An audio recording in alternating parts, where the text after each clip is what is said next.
business point of view, if a car's not moving, it can't go somewhere. So sometimes you just got to get started and do something, and you can change things as you go. So don't necessarily try and wait for the perfect idea or the perfect circumstances, because that will never come. Step out, go for it. But from a nursing point of view, I would always encourage people, if they wanted to be a nurse, get some life experience first. So I wouldn't recommend going straight from school to be a nurse, even if you do like a year or 2 years, because when you actually have to deal with public, like I've worked with student nurses that like the phone's ringing and they're like, I'm not answering it. But you are. Get on that phone and answer it now. It's not for me, that. Yeah, not for me. I'm not answering the phone. Well, how are you going to tell someone about their health if you can't answer the phone? Do you know what I mean? Like, no, sorry. Hardcore here. So I actually used to be a ward manager, so I manage a team of people.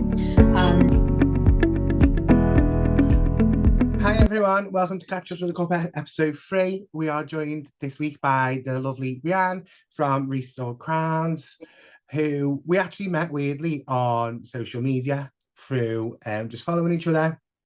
So I'm really excited to have this Catchups with Cuppa with Rianne. Hi Rianne, you okay? Yes, thank you. And yourself? I'm very good. I'm not too well, but we'll get over that. It's just that festive flu that's going around, but I'll be okay. How are you? How's your week going? Good. It's been good, thank you. I was a bit unwell earlier in the week, but I've basically been on lemon, ginger, honey, and spiced rum at night, not at work. And I feel like that's done the trick. Well, I definitely need something like that, because the paracetamol, the ibuprofen, the Sudafed, everything else I'm on just isn't working. Oh, but God. we'll get through. We'll get through. So, man, you've seen obviously what we talk about on Catchups. So I was really interested, obviously, when we started following each other, about your page, because I want people to know like a little bit more as well about what it is you do. So we'll go from there, and then we'll talk about like how you got into it and things like that. So if you just want to crack on and just let people know just a little bit about your business. Yeah, I mean, so I am based in Liverpool, originally from North Wales. I have been a nurse for about 15, 16 years. So I work full time as a nurse in the NHS. And I would say after around maybe about 10 years into my career, I started to find that we fix so much of the physical side of things, and we patch things up and we do all these things. We don't actually address the emotional and sort of mental part of people's illness and wellness. So I began to have an interest in sort of holistic and alternative like medicine and just like spirituality in general. I was very religious at a time. I went to Bible college. I was going to leave my nursing to become a pastor of a church, but then had like some bad experiences, which made me then question everything. And then I sort of went down the path of spirituality, and I've kind of landed at a place where I don't actually feel like what I feel I want to do doesn't actually currently exist. But I feel that one of the gifts I have in life is that I can sit with people and listen to what they're talking about and generally pinpoint what is actually causing their symptoms or their problems, and maybe something that they need to address. So I've recently completed a course to hold women's circles, or circles for people in general. So I'm kind of trialing a few things at the moment. I've got a course starting in January, which is around wanting to transform and change and basically restore your crown. But the whole sort of vision I have in anything I do is to help people find wellness, restoration if they've had bad experiences, because most people have, and help people to see their inner strength and power and live from a place where they feel inherently good and don't hate themselves, essentially. So love themselves. Yeah. Because I think from my experience, that's needed in life. Sometimes you just... 100%. Like I feel like, especially like what's going on like on the planet, in the world at the moment, this is why sort of like I created this, do you know what I mean, just to make that little bit, to make that safe space, because I think we had that conversation, didn't we, where there's just not safe spaces anymore, where people can be like 100% like authentically themselves and be okay, like be okay not being okay, do you know what I mean? I think especially like obviously as well, I find, and you probably find this as well, with having an online business or a business that has to use social media. I've Yeah. talked about this with a lot of my friends who run their own businesses. There's that like that fighting thing where like we live on social media and like yeah, it's great for your business, and obviously I do like social media, but there's that dark side of social media where you start Yeah. comparing. Like I was watching a program the other day, yesterday, it was with Emma Willis and Matt Willis. Have you seen it? No, no. So they were doing an experiment in a school, and all the teachers and the kids in the school gave their phones up because it Right. was saying like kids now from like 4 have got like smartphones and they're on TikTok and things like that. Yeah. And like bit of a trigger warning. There was kids who like parents whose like kids have killed themselves because there was this challenge. It was the blackout challenge, and Right. it's to see how long you can stop yourself from breathing. But like kids have died from it, Yeah. and it was just showing like the bad side of social media. Now, obviously, like people like me and you, hopefully, try and give that light and give Yep. that energy on social media.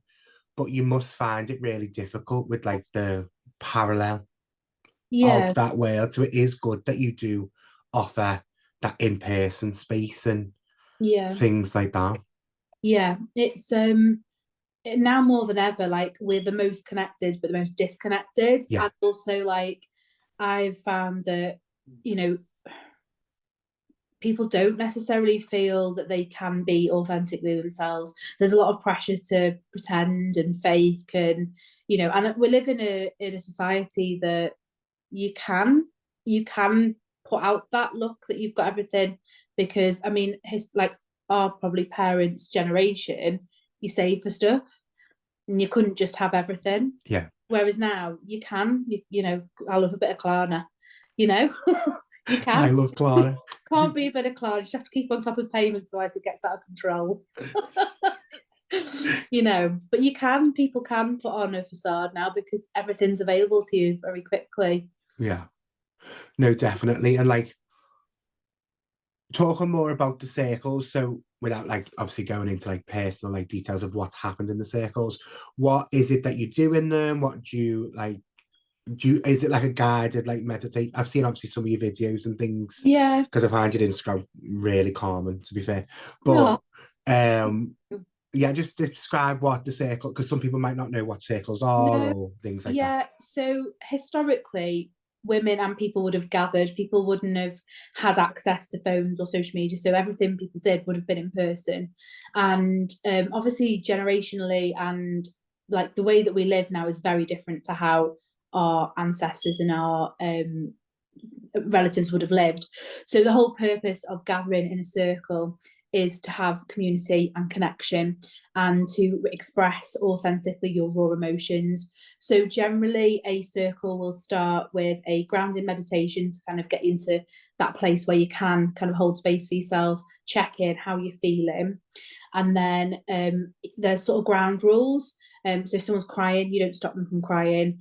You don't pass tissue, because actually when you do that, it's because of your discomfort in them having those emotions that you'll generally want to go, oh, we want to stop them from crying because crying's bad.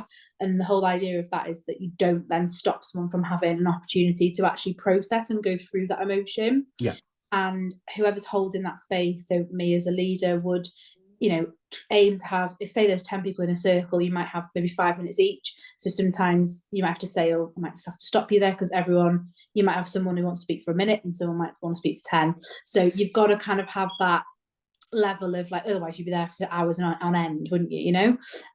So you then have a sort of period of sharing. Each person can just basically rawly say whatever's on their mind. And from experience of going to circles before, you kind of might go in with a bit of an idea of what you're going to say, because no one wants to go on and like not have a couple of things, because it's awkward, but you generally end up speaking and expressing things you didn't expect. yeah, The idea of that and the power in that is that once you share something, it's no longer in the dark. Everything that's in the dark needs to come to light. So if there's maybe a particular feeling you had about a situation or about yourself, actually expressing it takes its power away to actually impact you. And then also second, that you've then actually got an opportunity to gain wisdom and kindness and support from those people in the circle with you. yeah. So after each person shares, you'll sort of say, as the leader, is there anything anyone wants to say to sort of encourage, or is there any questions? And then that can sometimes help someone to maybe process the situation. And then you end with a meditation and maybe like some guidance cards if people feel like that's something that aligns with them. But some of them, I feel like some people don't want to go very deep. So I'm going to do some sort of opportunities where people can kind of maybe surface level, just begin to consider and maybe have more journal points to lead on that. And then after doing a few of those, if people then feel they want that more, because some people want to get stuck in, they want to bawl their eyes out, they want to just let me hit this problem, I'm going to take it down. Exactly. Some people let's dance around this for 10 years and maybe then we'll, and that's okay, because at the end of the day, you don't want to rip the plaster on something that's deep and painful if you're not in a position to then process and actually work through that. So yeah, it's quite hard to explain, but hopefully that gives a bit of a... No, it definitely does. Like I've loved and like dabbled in like meditation, and I've got a mate who does like Kundalini classes and things like that. So I'm quite aware of the holistic sort of spiritual side of things. Like I love burning a sage and things like that. But it's good, the fact that like you did explain it quite well, because for people who don't know what this, they probably just think it's a load of witches dancing around like shaking a tambourine, do you know what I mean? But like I'm obsessed with it. Like I love all sorts of stuff like that, like crystals. That's how I got to know Amanda and things. So now it's really so interesting. So obviously you said like you're a nurse, full-time nurse. One, you don't even know where you get the time to run your own business, but like, was it from, obviously as well, you touched on like the religion side, was it from like a very young age that you had like that holistic sort of spirituality, or is it something that just like came on later in life? Or I would say that I always so I was christened as a child, because most people, and I was born in the 80s, and most people were in the 80s, 90s, so I think when I was maybe a child, I started to become interested and go to church with my grandma. So she went to church, but I wouldn't say she was, I think she just went because that was more of a thing that people routine did. Exactly. Yeah. And then at high school, there was a couple of Christians in school, and I was always a bit interested. I always question things. I would say I'm the type of person that has to experience things. I have to see things myself to believe that it's true or disbelieve. Yeah. So it wasn't until I actually went to university that I actually started going to church. I had a boyfriend, he was from Jamaica. His mum was very, very religious, and she was like, "I'll come to church with me." And I was like, "Oh, impress her, when I get in here. So of course I'll come." And then I kind of got into it, and I had some really like positive experiences that helped me to have faith. But I always kind of felt like, well, I want to go out party, I don't want to be a bit wild, and actually going to church the next day feels hypocritical. So I'll just park that, and when I'm ready to put down the twerking, well, I'll go back. You know what I mean? So I was like, we'll park that for now. And then fast forward a few years, I had some quite bad relationships and just hit a point, I would say about 10 years ago, I was just like, what is the point of life? Like, I'm giving out all this love, I've got all of this. Like I say to my boyfriend now, if you don't want someone to smother you to death, don't be with me, because I would kill you with love. Like you have to have like all in strength, like all in. Yeah, exactly. You have to have the strength of like, you've got to be able to withstand it and hold it. But I've always just had this desire to love people, and I've had bad friendships, bad relationships, so it just made me question everything. So to try and long story short it, I then started to go to church again, went to Bible college, had some experiences, and thought, right, okay, so now I've got away from the bad people in the world, and now I'm going to go to church and I'm going to be with the good people. And then suddenly I was like, actually they're just as bad, actually they're worse, because they actually make out that they're good, but they're sort of low-key not. So and then I then questioned everything again. And don't get me wrong, like I still have faith, and I still like, there are some incredible Christian people, there's incredible people from all walks of life. But the main thing that I've landed on is about your heart. So if you've got a good heart and you've got good intentions, no matter what, like, So I've had bad experiences with all realms of spirituality, and you're going to get that. But where I've landed is that, sorry, I've kind of lost track of the question, but it was like, well, how did I get into it, wasn't it? Yeah, it's just has Yeah. always been like with you, yeah. Yeah. I do this because everything's connected in my head. So I feel like you need to know everything. You need to Yeah. know what I've had for tea that day to just Oh make no, it's fine. I'm here for it. So yes, I started to then look into like more spirituality, like Reiki and reflexology, met some really incredible people along the way. And basically I've kind of done a bit of a full circle and landed in a place where I read a book recently, which is really, really like, it's completely transformed the way I live now. And it basically talks about how we're inherently good, whereas most like religions or things will live from the place of actually you're a bad person, you're a sinner and you need to be corrected, you need to change. Whereas this is like about being inherently good. So now I live from the place, if I have a bad day, like I've had a bad day, that's not about my character or my nature. I've just had a bad day. Yeah. Or maybe I've just put the wrong coat on today and that coat was anger, or, you know, letting that anger take, you know, so it's, yeah, I would say I've always been open spiritually. I've always been very empathic. I feel things, like I can feel people's pain. I can discern from speaking. I don't know. I can't coin it because I've never come across anyone else who sees life the way I do. Yeah. But like I could speak to a patient on the phone and know what diseases they're going to tell me they've got just because of the way they talk and the way they're talking, because a lot of the physical manifestations of ill health actually start with the fact that someone's never forgiven something or a situation, or Yeah. that they have bitterness, or they have something that they're stuck on that they need to move on from. So I would say, yeah, that's kind of a broad explanation of, but yeah, I've always, Yeah, it's always been like around it. yeah, Because I am very like I grew up in, I wouldn't say a religious household, but like my dad's side are very Catholic. My mum's side are very Protestant. My sister goes to church every Sunday. Her kids have been brought up in the church. We were like you, we went to church when we were kids, and we were in the choir. I've been like an altar boy, like a server. And then like I got to like teenage years and was like, no, hate it. yeah, And I personally don't believe in a god. I believe in an energy. I've always said I believe in like nature, like Mother yeah, Nature, and yeah, things like that. You cannot define that that doesn't exist. Do you know what I no, mean? no, And I'm a bit like you, like very empathetic. Just get vibes off people. Like I've always said since I was a kid, like I just sense things like me. Judge of character is very good, and like yeah, people say to me, "You were onto things like like their ex-boyfriends and things.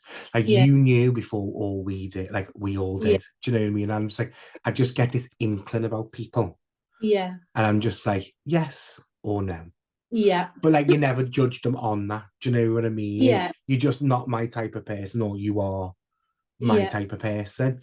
So I've always struggled with like religion and things, but like the spirituality side, like my sister does Reiki. I know quite a lot of people who do Reiki. yeah, The meditation side, even like the personal development side of like the spirituality, do you know what I mean? Like yeah, I feel like it runs alongside because I'm very much into personal development and obviously like manifestation and things like that.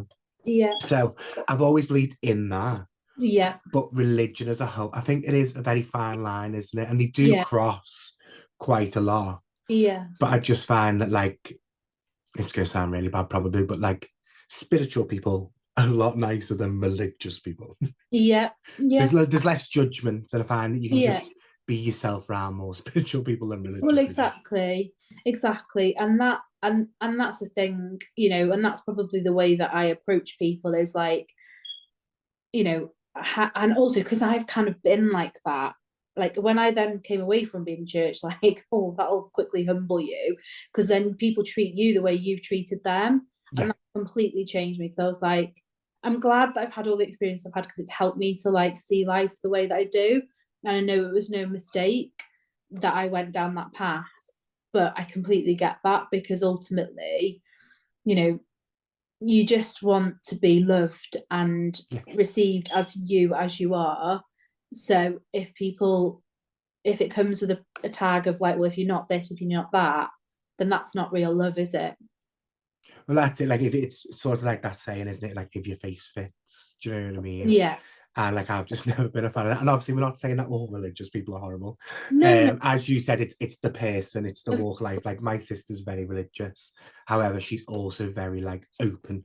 Yeah. So I don't know if it's because, as well as obviously religion being around the family, we're all weirdly into like religious education and studying other religions. Like, she was an RE teacher. She Yeah. now works in like the funeral business, but she was like, we were all very empathetic in that way, where like it wasn't Yeah. just about one religion. So like, studying a lot of religions and a lot of different avenues, Yeah. like Islam, Buddhism, all those different types of religions, not just like obviously Christianity and things. I think it does open your mind, doesn't it? I think you've got to be open-minded. Yeah, definitely. Because the only no one will ever know who's right, like this No, side of Earth, you know. So I think if we can live in a place of peace and honor each other and respect differences, because ultimately whatever everyone needs different things to support them through life.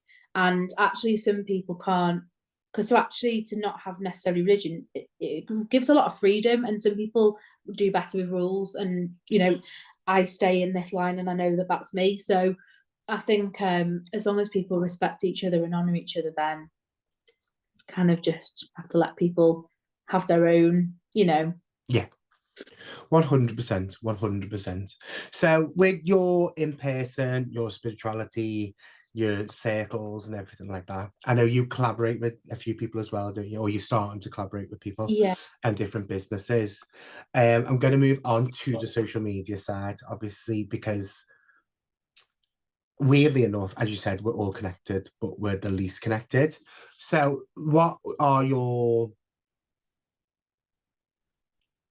not interested in social media, but where, if people went onto your page, onto your Instagram and things, what do you want them to feel? And how do you think, I'm fascinated at the moment with like spreading love on social media and things. Yeah. What do you try and do, and how have you found it in that digital world? I think it's quite difficult to know what to, because I kind of feel like with the type of work and the type of thing that I'm offering, it's not something that you necessarily do because you want to be a billionaire, you know? So it's a fine line between selling something and actually just sharing it. So I would say that I take quite a laid back approach, because I Yeah, kind of trust that the people who I am meant to help will find me. yeah. But then in reality, you know, people don't look in the yellow pages anymore, do they? Do you know what I mean? No. They're not looking, hey, where can I get that weird woman that's gonna get me to Where talk? am I going into that circle? Where's Yeah. circles, circles?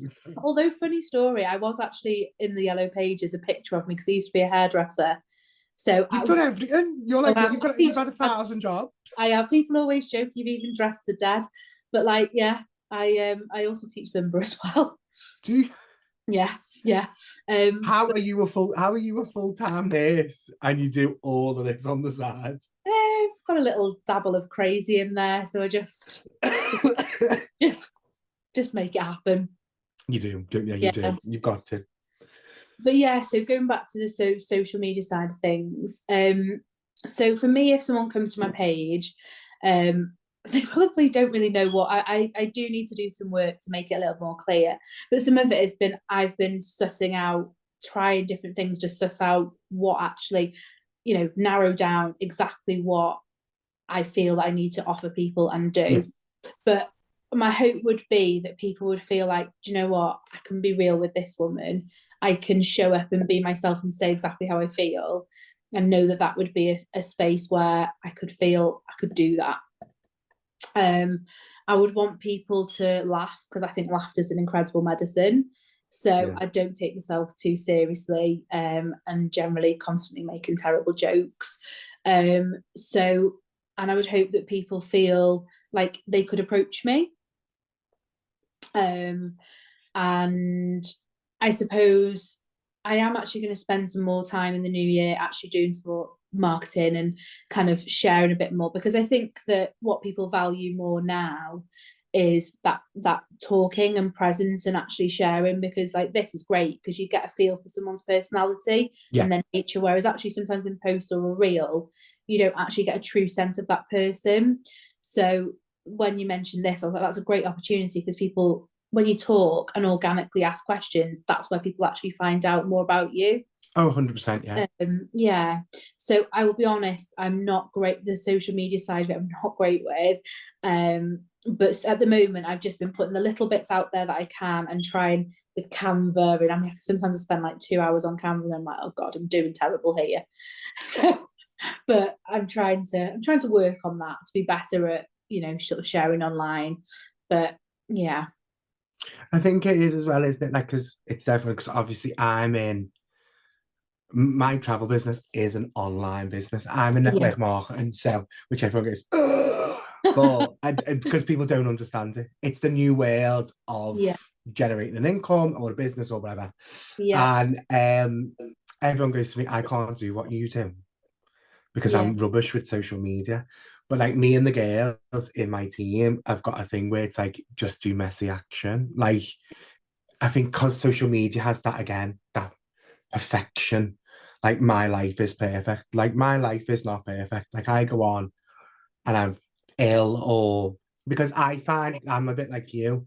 I just want people to know me. Like yeah, because I had social media before I was in the business I'm in. Do you know what I yeah, mean? And it is a way to connect. So I've always just gone, do you know what? You're getting no airs and graces. You're just getting like loads of people do say, usually like elderly people in the family or whatever. But they go, you don't half swear a lot on your Instagram or you don't half swear a lot on your social media. And I'm like, I know, but again, the people who like that will come and exactly. join in the fun and Yeah, just not take life too seriously. Do you know what I mean? yeah, But yeah, it is hard. Like, even like, as you said, you've got to be personal. I struggle with how personal to go. Like, I don't want my whole life on social media, yeah. but I know I've got to be on social media. Do you know what I mean? No, it's so true. It's and funnily enough, so I did an Instagram live with a lady earlier in the week talking about religion and sexuality and expression, like women expressing themselves and things like that. And obviously I have to think with two hats. I have to think with me, my hat of like just who I am, and Yeah, also the fact that I'm actually a registered nurse on a register in the UK, and I'm bound by a code of conduct that I have yeah, to adhere to.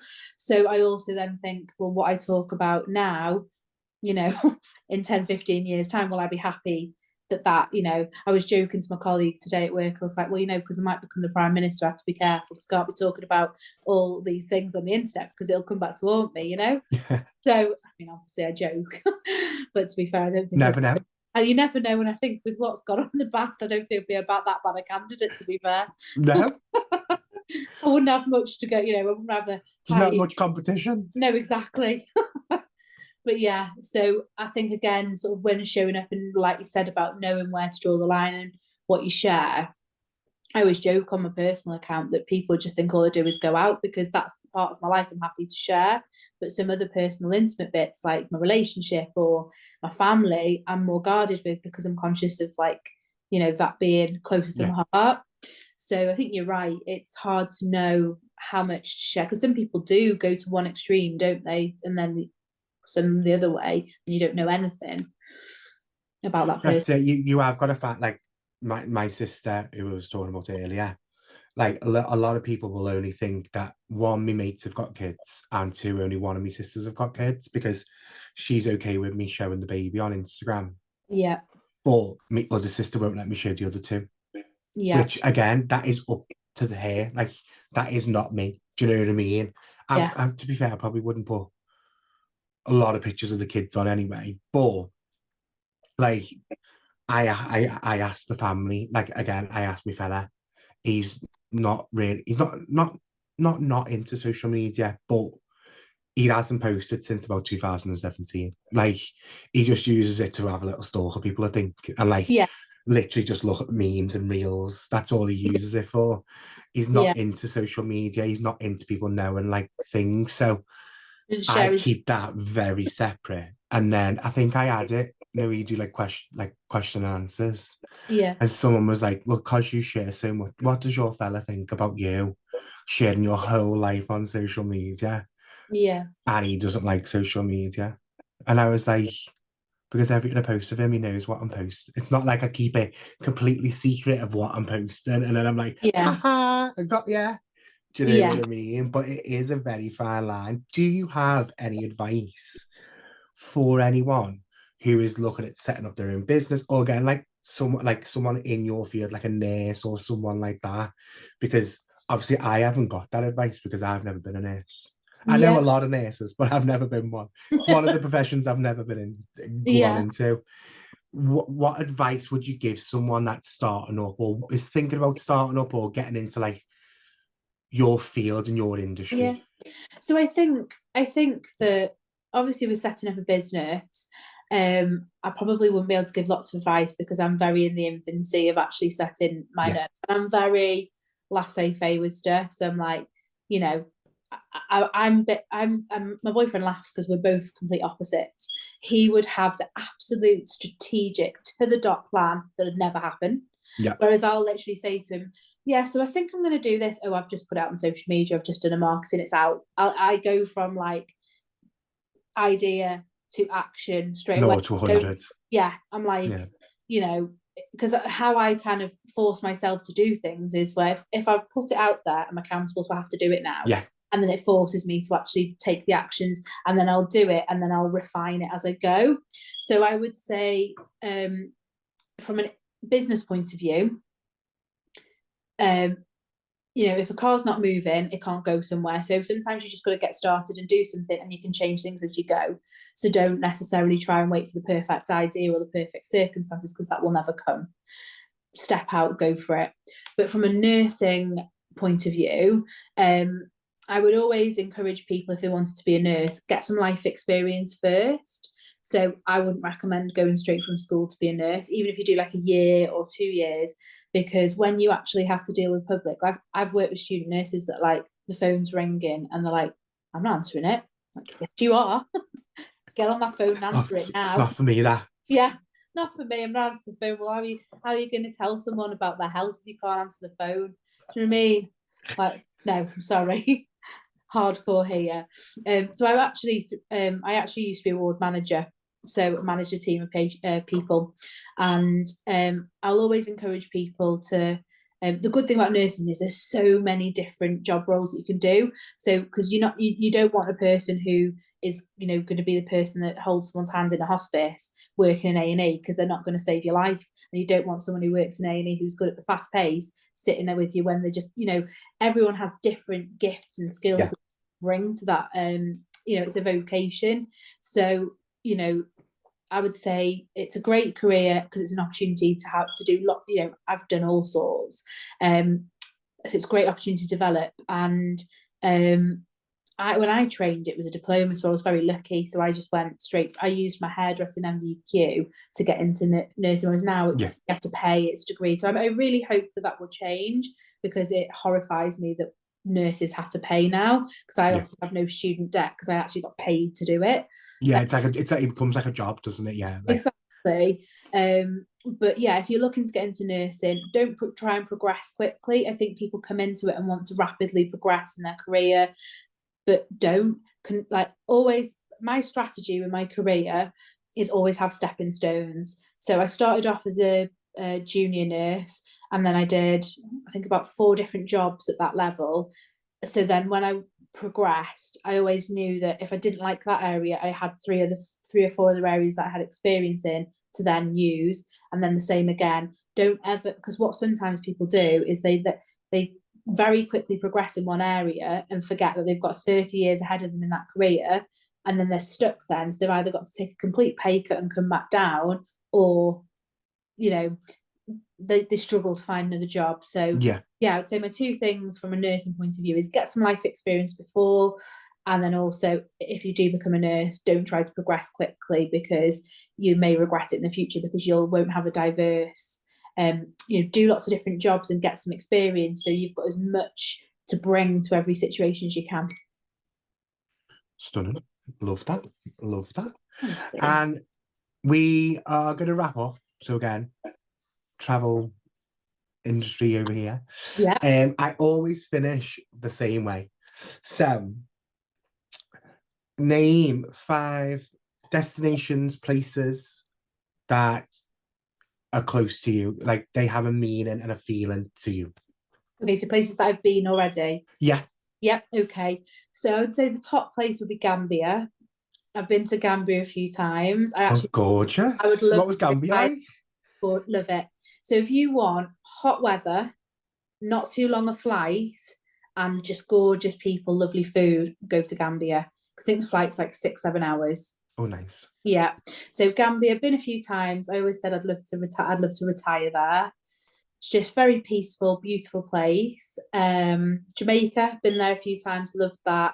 Gorgeous people, amazing food, incredible nightlife. 3, I would say France, love France. Spent most of my childhood going there for summer holidays because I had family there. Love the language. Again, love the food. There's a bit of a connection here. If we've got good food, I'm Good there. food, good people. Exactly, I'm in. Brazil. So I went to Rio de Janeiro for a month and volunteered about 10 years ago. Went for Rio Carnival. Loved that. And that was where I was at my rock bottom. And when I came back, so I really hit a point there. A bit feel special because that is where that was the change for me. Like Yeah. my life transformed, and I'm a very different woman today who I was that person who stood in Rio, gone and really just down. So I love that because it was my point of change. And then for a 5th, I would say Morocco. I went to Marrakesh with my 2 best friends last year, and it was just lovely to spend time with them. And it was just, a beautiful place to spend, a really peaceful, adventurous place to spend time. You've just said like 5 of the most gorgeous places. Yeah, I don't rough it. Like, that is stunning. Like, I want to go back. I know obviously we said we were finishing, but you've just touched on like Rio. So obviously, like I love to travel. Before I was in this job, I loved to travel. I love seeing, like, again, the people, the food, the Yeah, culture. Like, yeah, I'm not really, funny enough, I'm not really like a beachy sort of person. Like, yeah, I'd rather go for like the culture, the buildings, the art, things, the history of the place. yeah, So, like, I feel like travel is massively important to people. And obviously you've just touched on Rio there about how it changed your life and how like that was your turning point. So I'm just wondering if you would let us just tap into that a little bit more, because there could be someone out there who's watching this who is, as you said, at rock bottom. And yeah. obviously we're not saying just get a flight to Rio, you're going to be fixed, but something you say might Yeah, connect with them. yeah. So I think the biggest thing that I've learned from, so I've travelled loads. I mean, obviously I didn't expect, I thought you were going to ask me where I want to go because that's normally a first date question. So I was like, I've got them ready. um, so, I travelled loads in my 20s because I was running away from myself. Yeah. And as much as I had incredible experiences, and I think that anyone who has the opportunity should travel, and wherever they go, they should do it. Like, I've never done the stay on the resort, like Yeah. get there, meet the people, be as safe as you can, obviously, but just like have authentic experiences. But actually, traveling is not like, it's great, but you actually need to sit with yourself and actually be happy with yourself. So if you are in that place, do what feels most safe for you at this given time. If that's speaking to a friend or speaking to a colleague, or send me a DM, or find someone who you feel comfortable with, and reach out to someone and take some steps. Because once you recognize you're at a point where you're not happy with where things are, you're already winning because you've seen the problem that you need to face. And it took me 10 years to, I would say, conquer that. So it's not a short-term fix. Yeah. Anyone who tries to sell you a short-term fix is lying to you. Yeah. That's not possible. You cannot fix, some stuff. It's actually learning to live with it rather than changing it. Yeah. I've had therapy recently, which I feel has really put that top layer for me of consolidating all the work of healing that I've done. But yeah, reach out to people. Don't sit in it alone, because I feel that no matter how much people feel that like they're alone, there's always at least one person in someone's life who loves you and wants you to be here, and would be devastated to know that you're sitting in despair or feeling that way. So always share. And look at me, like I literally was in that position, and now I'm thriving, I'm happy. And it's hard work. You have to face yourself, face your fears, and sit with discomfort, but it's worth it, because on the other side of that, there's hope, there's joy. Like I've had really bad relationships, and I've finally met someone who I can genuinely say was worth it, because all of the others weren't. So good things are worth fighting for. So fight for you. I love that. Like, that is just the perfect ending, to be fair, to like this whole episode. Like, you've been absolutely amazing. It's been so interesting, obviously, hearing your story, because obviously we've only just recently like connected, so it's just been like fantastic. So thank you so much, my love. Thank you for having me. It's been beautiful. And just before you go, where can people find you? So at Restored Crowns on Instagram. I think it's restored.crowns. I think. I'll tag it. Yeah, thank you. I was going to say, because I'm that great at social media, don't even know what the tag is. It is restored.crowns. Hunt me down. If you find me, you've won. Everyone, it is restored.crowns. Yeah, thank you. But yeah, I'll tag it in the video, and obviously I will speak to you online and hopefully get to come to a circle sometime. Oh yeah, love that. Thank you so much, Angel. Take care. Bye. See you later. Bye.